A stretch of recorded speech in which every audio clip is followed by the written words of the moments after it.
Hey, what's up, Wargamers? I'm Isaiah. Welcome back to World of Wargaming. Today I got something new.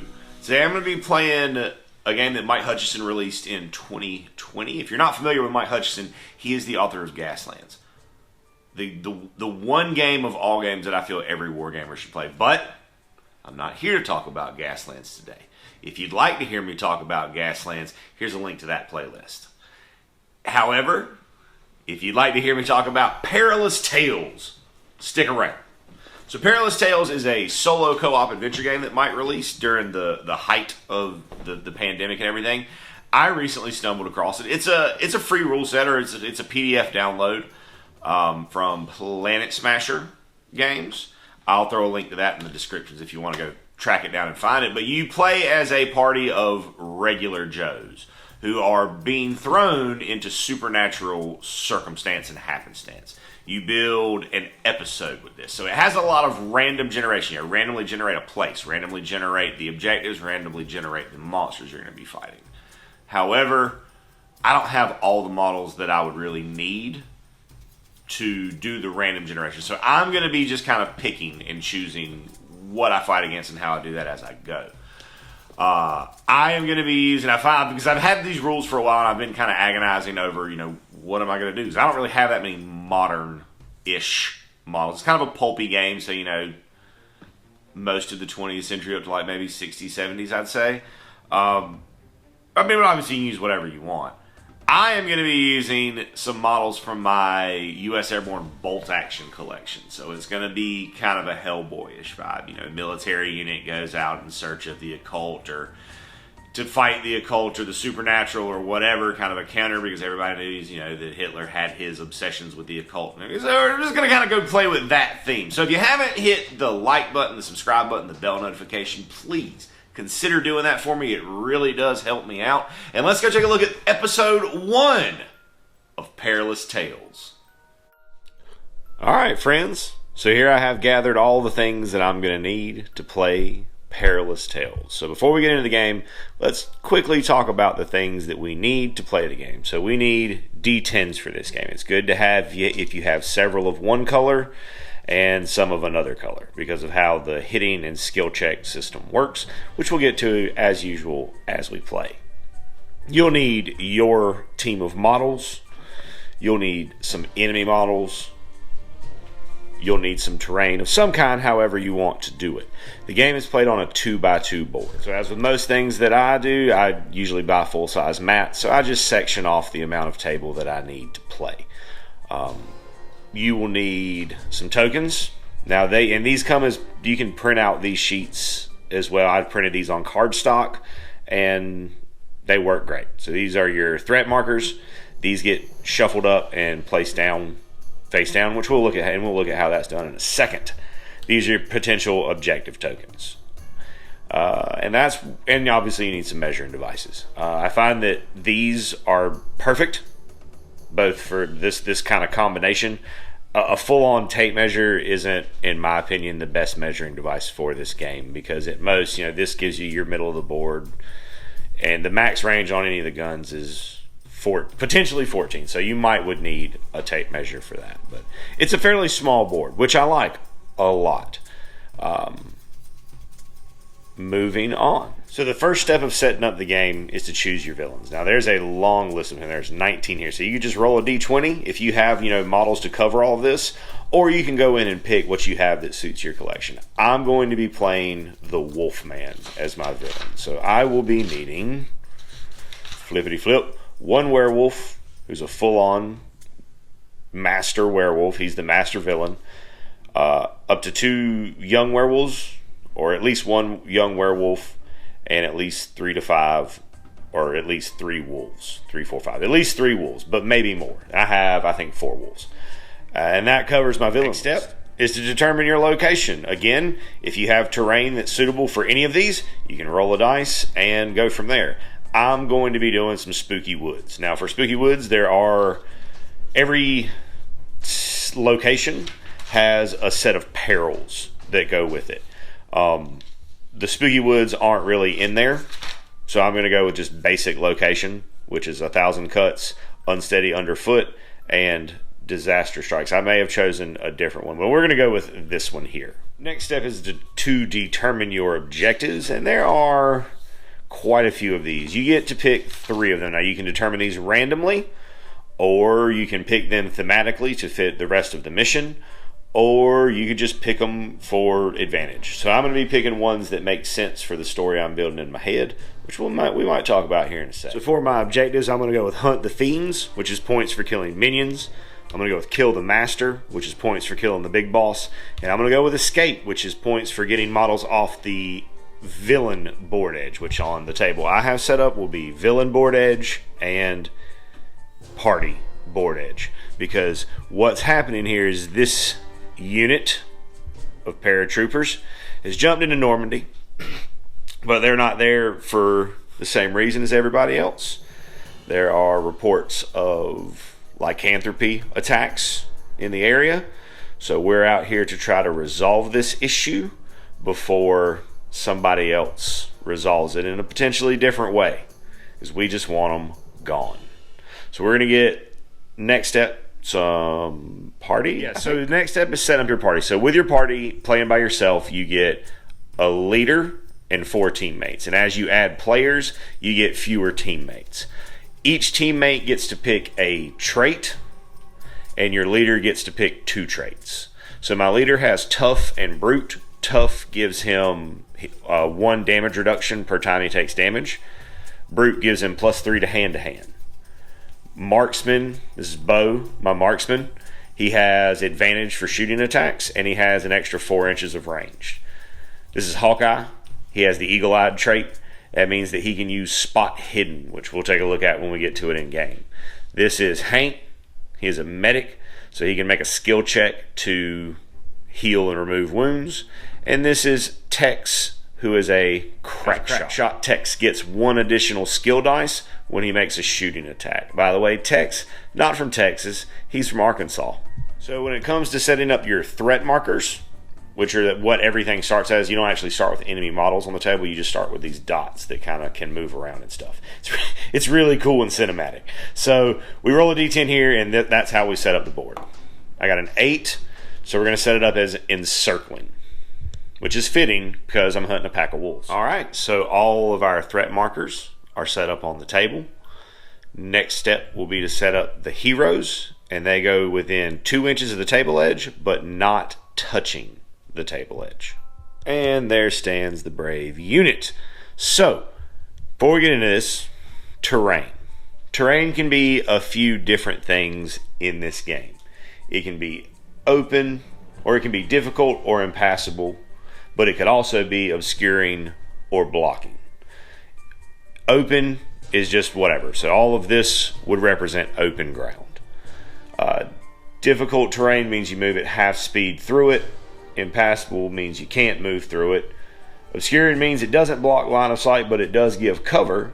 And blocking means it blocks line of sight into or across. So, for the sake of this, because I have a lot of guns, I'm going to say that the trees, the clusters of trees, are very, very thick, so they're impassable to get through, as well as blocking. So I can't shoot through them. So they'll block line up sight. It chunks up the board a little bit. And with that, we're going to get into turn 1. Now, in this game, there's no real need to keep up with the turn. The main thing to keep up with is the threat level, which always starts at 1, and then it can go up or potentially down when certain things happen, which we'll talk about in just a second when we get to them. Okay, so in the hero phase, each person has action points. So a regular teammate has 2 action points, 2 skill. The leader has 3 action points, 4 skill. Action points are how many actions you can take in the activation. Said that word a lot there. And skill is the number of dice you roll when you make a skill check. So I'm going to activate Hawkeye. Hawkeye. And he is going to try for Eyes Peeled. So Eyes Peeled will let me peek at an objective that is within my line of sight. So I could look at this one, that one, this one, or I guess that one. But I want to look at this one. Correction.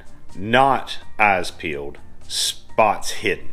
I'm using my binoculars to look. To make a skill check, you roll your amount of skill dice and you roll a difficulty dice. Any number you have that is equal to or greater than the difficulty dice is a success. So I got no successes on that attempt. I'm gonna try to spot it again. Alright, so I get one success there. So I can peek at this and see what it is. 2. So that's going to be a young werewolf. So not super afraid of that.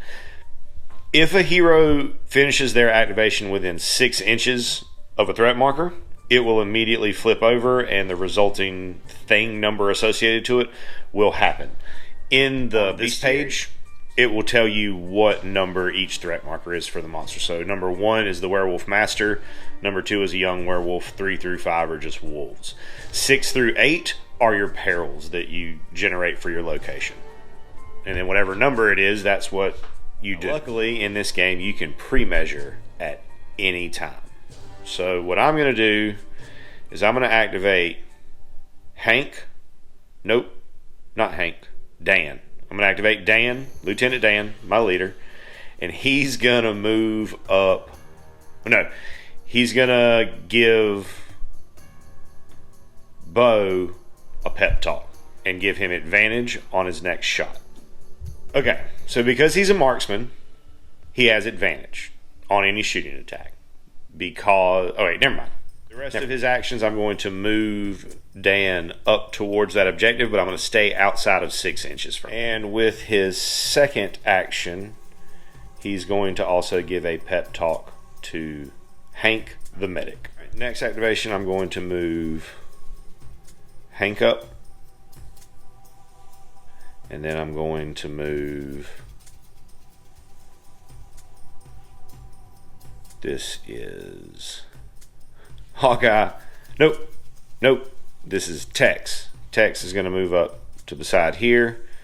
Bo is going to move here and do the eyes peeled. The eyes peeled action says that until the end of the next turn, anytime a villain spawns, I can immediately take a shot at it with disadvantage. Now, I always have advantage for shooting attacks, so that cancels out the disadvantage. And then I have advantage from my pep talk, so I would end up getting advantage. And that's everybody from my side. So then we go to the villain phase. And the first thing in the villain phase is to make a threat check. It has a skill level of the current threat level, which is 1. The threat check always has advantage. So we roll 2 skill dice and we take the best result. Alright, so that is, the best result there is a 6. I rolled a 2, so that's 0 successes. So we go 0 successes is a threatening overture. Dun, dun, dun. And we add +1 to the current threat level. And since it's just a threatening overture, none of the threat tokens will move, which is the end of this turn. So we go back to hero activation. So I'm going to start with Bo, who is going to use eyes peeled and then move right there. They get 4 inches to move, so as long as I'm moving a little amount, I probably won't measure it. We're gonna move him. Now here with Hawkeye we are gonna measure because I want him to try to catch up some. And then he's going to try to use spot hidden on this objective or on this threat. He is skill 2.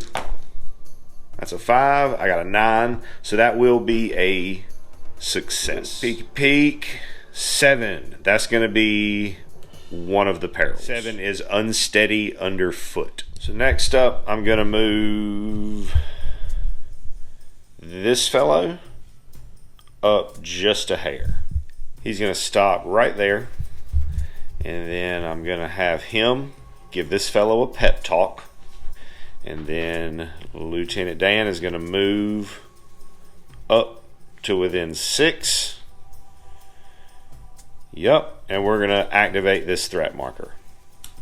So, when we do that, a young werewolf will ambush, and because he is the revealer, it will move to get within 1 inch of him while staying as close as possible to the threat marker. When he comes out, my eyes peeled will go off. A shooting attack is +1 to your skill, and I currently have advantage, so I need to roll 2 dice. So the best target number there is a 2. So the minimum difficulty, however, for shooting is 5.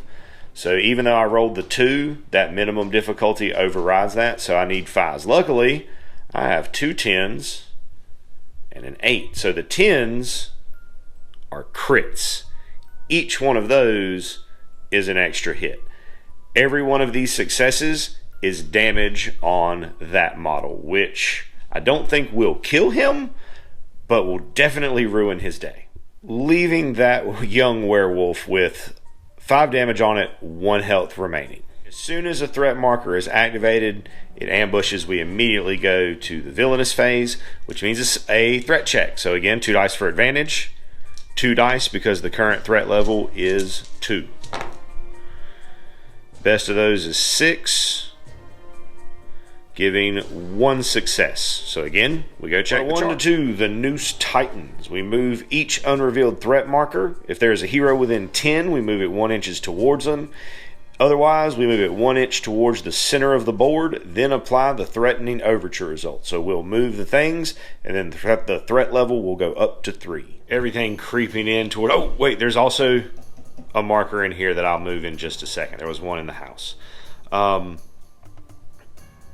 Bringing us to the villainous action phase. So this fellow, with all the villains, there are 3 different move sets. There's aggressive, lurker, or pack hunter. The young werewolf is an aggressive. So first we check to see if there's a condition to meet there. There is not. So we take an action, which is a villainous attack. So he's attacking Dan, who has skill 4, and the minimum skill for the villainous attack is the target skill level. So let's see. Ooh, that's a 9 on the difficulty. However, he does get a 10, which will crit. So that'll make a hit. So that'll be 2 damage.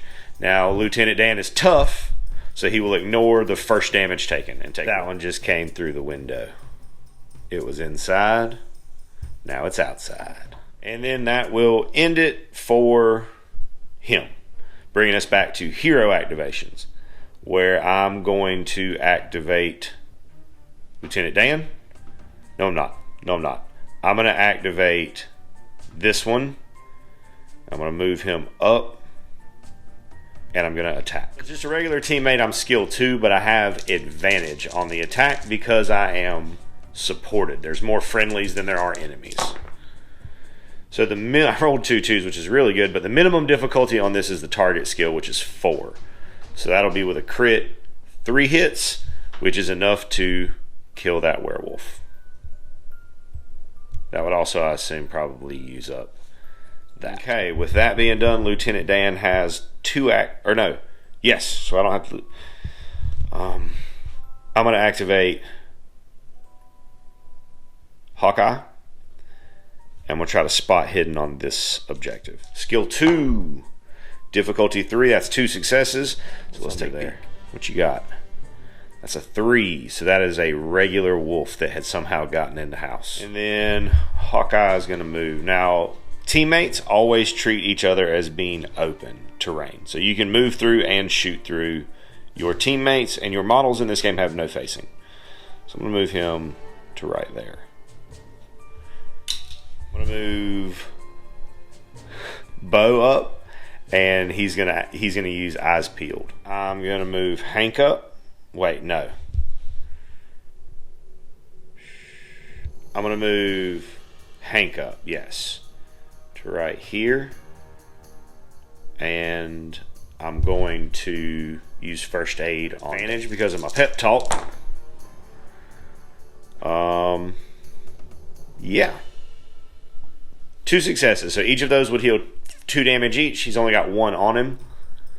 So we're just going to get that off. And then my last activation will be Dan. Dan will give a pep talk to Bo, and he will give a pep talk to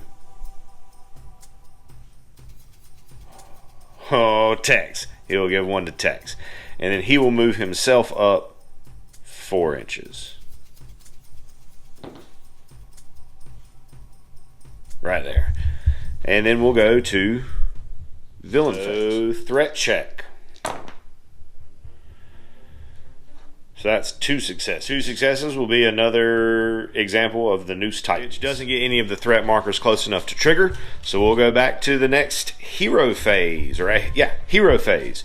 Where we're going to Eagle Eye and move a little short of 4 because I don't want to quite set that one off yet.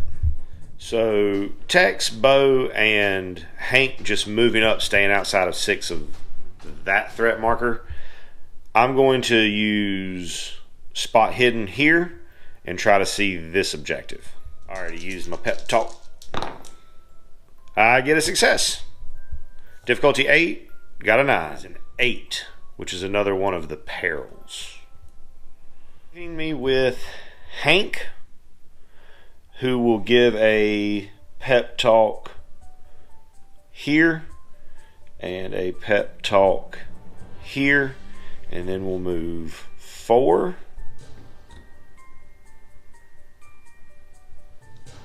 And that will set off this threat marker. 6. Okay, it's not the master.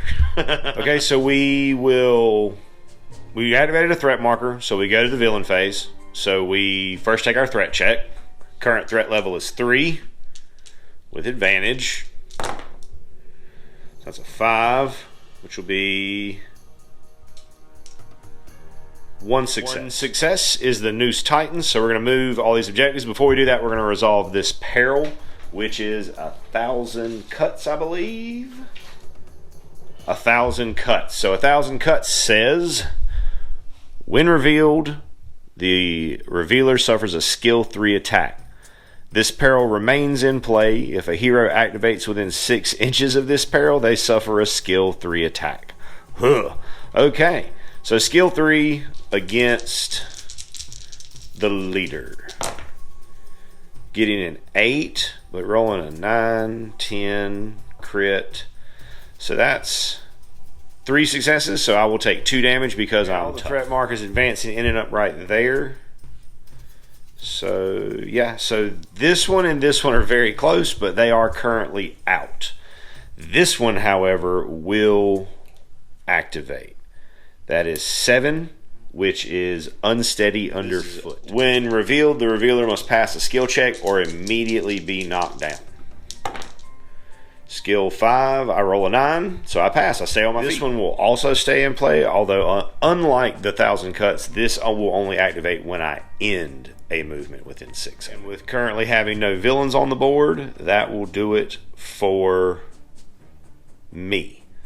Or for the villain phase. So we'll go to the hero phase. Okay, so this will only go off when I activate, not when I stop my movement within it. So I'm going to move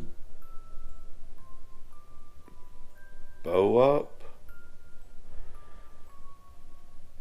to here and then do eyes peeled. I'm gonna move him 4 inches this way, staying there. I'm going to activate Dan, come to here, and do some first aid on the leader.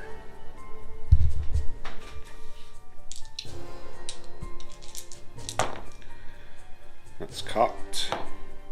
So 2. So that'll be 2 successes. So that'll heal off everything from Lieutenant Dan. We're going to move this fellow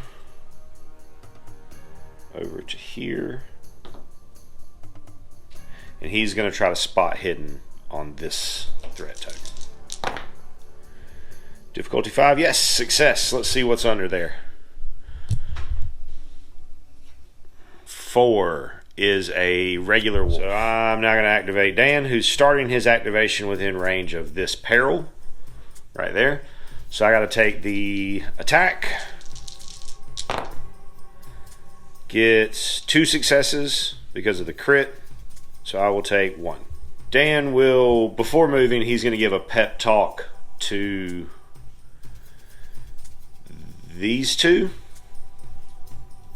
Hank the medic and Hawkeye, and then he's going to move to just within 6 of that, which is going to spawn a wolf, which will then ambush to move within an inch of me while staying as close as possible to the threat marker, and that will end the hero activations, and we'll go to the villain. Level is 4, so that'll be 2 successes, which is another the noose type. Right, so when that happens, I'll get to make my eyes peeled shot. Okay. So minimum, so 6.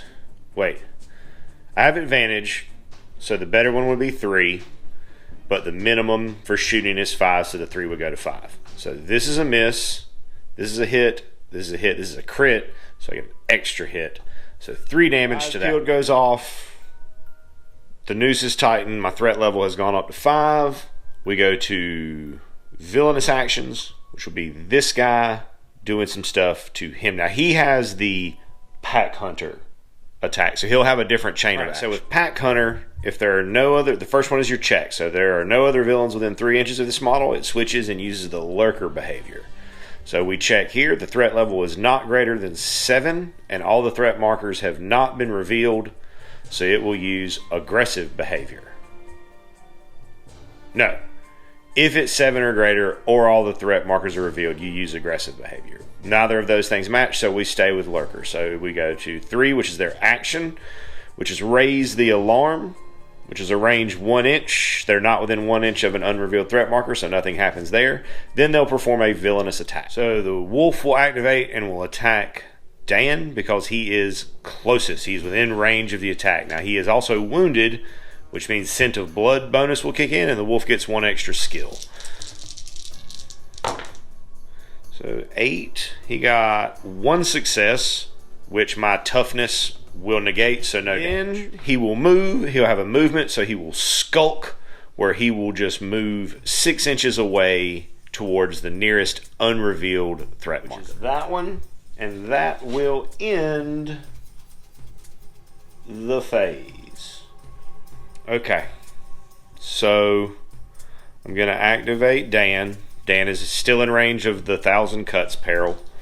So skill 3, 7 gets 2 hits. I will negate 1 of them. I really think this one is the master. It might be this one, but I really think it's this one. So I'm going to stay outside of 6 of that for the time being. And before I move over here, I'm going to give a pep talk to Bo, and I'm going to give a pep talk to Tex. Next, I'm going to activate Tex, who is not in range of the 1,000 things, and he's going to take a shot at this wolf. Tex is a crack shot for his trait, so he gets an extra skill dice when he shoots, and shooting itself grants a +1 skill. He has advantage because he just got a pep talk. So better one is 2, but the minimum is 5, so it goes to 5. So the 1 is a miss, 9, 10, 7 are hits, 10 is a crit, so an extra hit, so that is a dead wolf. Good shot. And then he's going to move. Bo is going to stay put, doing eyes peeled.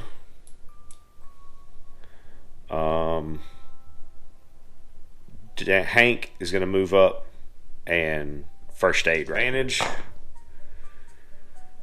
Okay, so 3, so it means 2, 4, so that'll heal all the damage that's on Dan.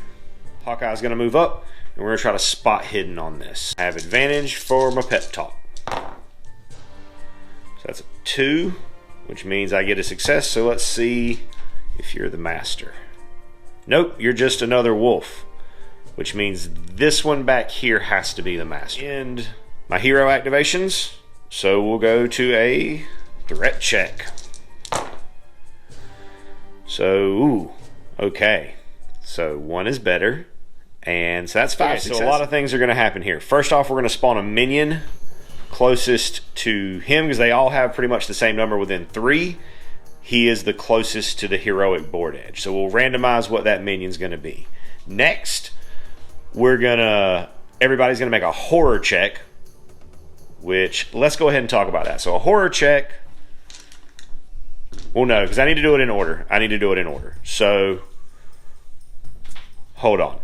And then after the crawling, after that, the noose will tighten, so we'll move everything an inch. And then finally, we'll raise the threat. We'll have a threatening overture to increase the threat level. First, we randomize a minion.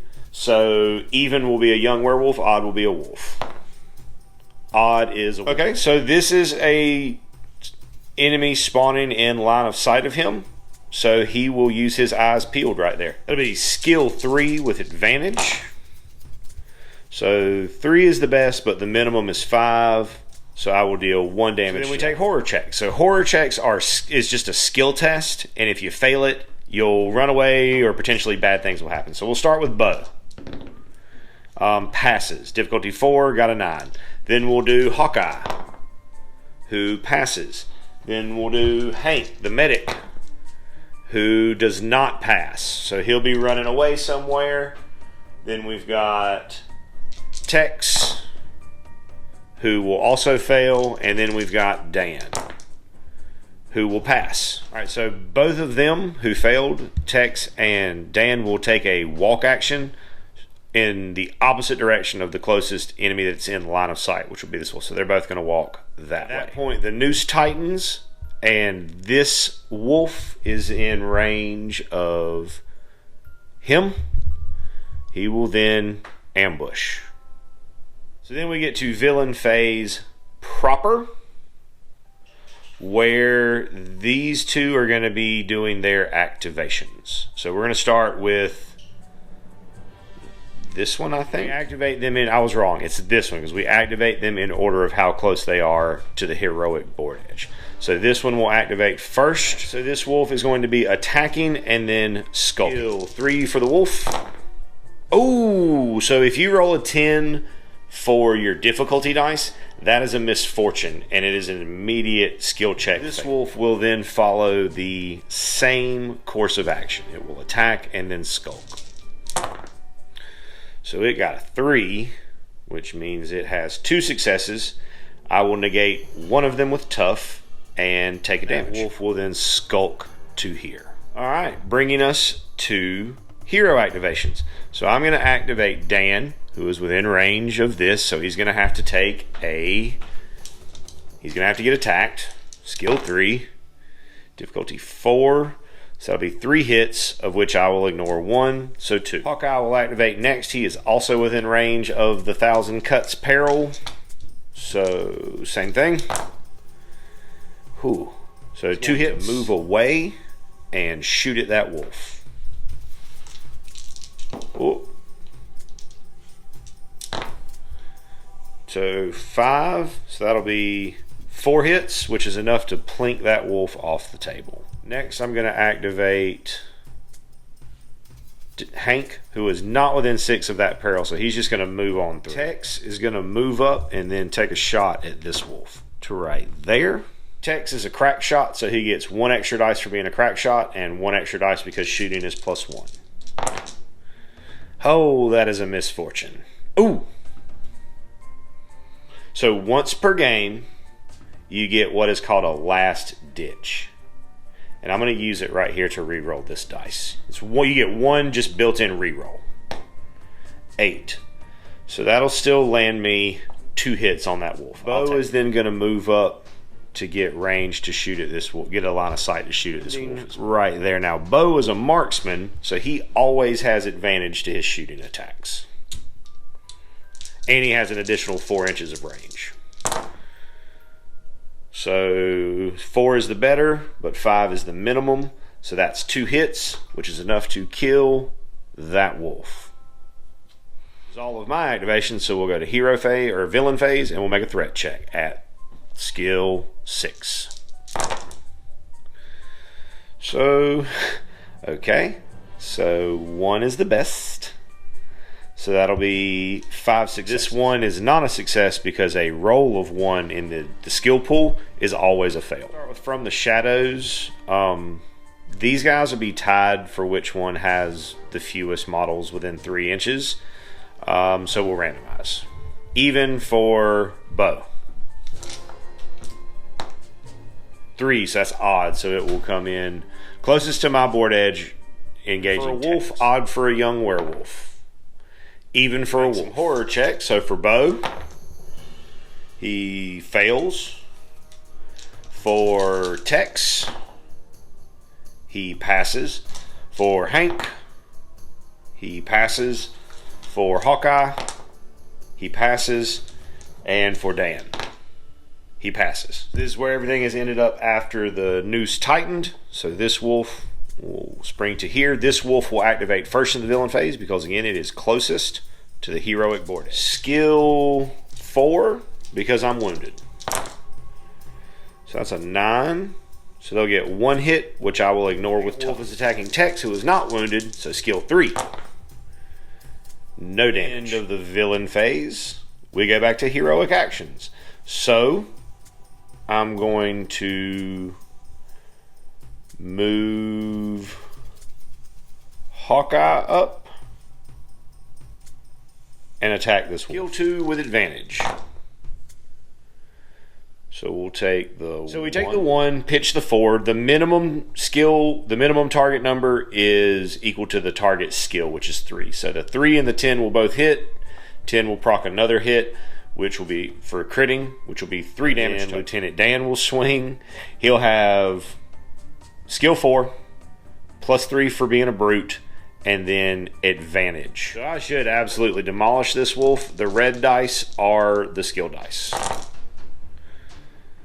So doesn't matter, 1 goes to 3. So that is all hits. Yeah, I absolutely just cut that wolf in half.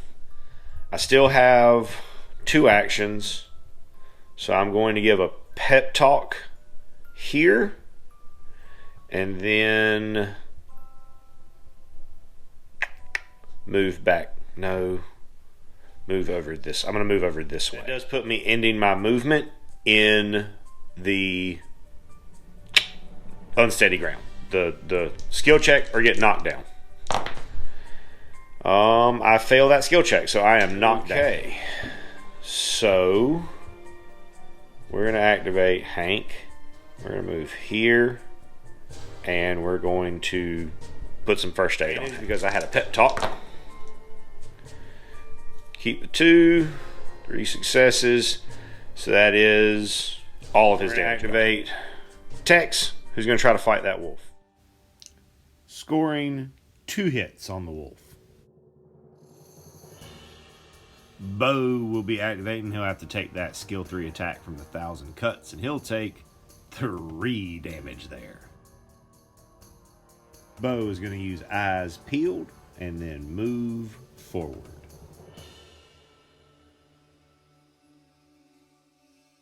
Into the villain phase, so we'll make a threat check.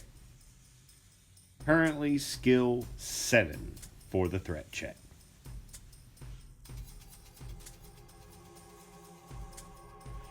Starting with Crawling Chaos and working our way down. Alright, so we'll start the horror checks with Tex, who will pass. Then we'll go to Bo, who will pass.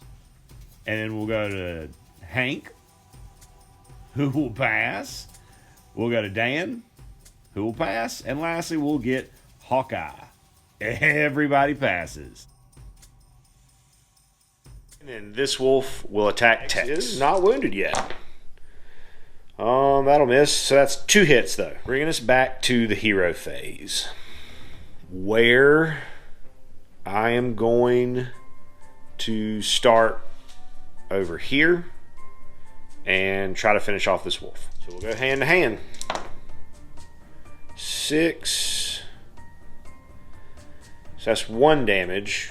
And then he's going to try to escape from combat so that Bo can take a shot at him. So to escape from combat is a skill check equal to the highest skill that I'm in combat with, which is 3. So minimum 3. But that's a misfortune, so nothing will happen. I'm going to then have